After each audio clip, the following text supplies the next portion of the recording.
শুধুমাত্র মার খাওয়ার জন্য দেশে জন্মায় নাই।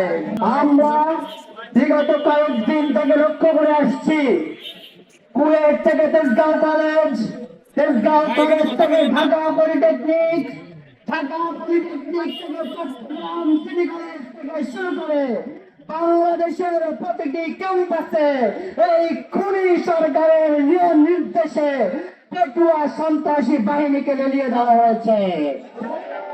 আমরা দৃঢ়তার সাথে ঘোষণা করতে চাই, বাংলাদেশ ইসলামী ছাত্র শিবির শুধুমাত্র মার খাওয়ার জন্য দেশে জন্মায় নাই।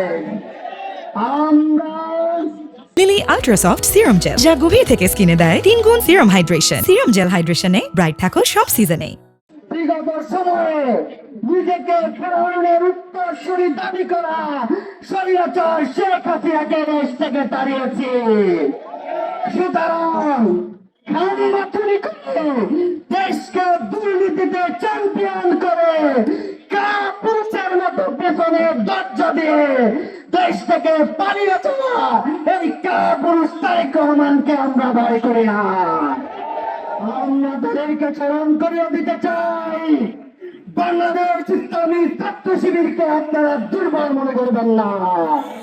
আর যদি কোন ক্যাম্পাসে আমার ভাইদের উপরে স্বৈরাচারী সন্ত্রাসী কোন কর্মকাণ্ড পরিচালনা করতে চান, তাহলে বিগত সময়ের দিকে একবার ফিরে তাকান, তারপরে ভেবে চিন্তে আপনারা সিদ্ধান্ত নেবেন।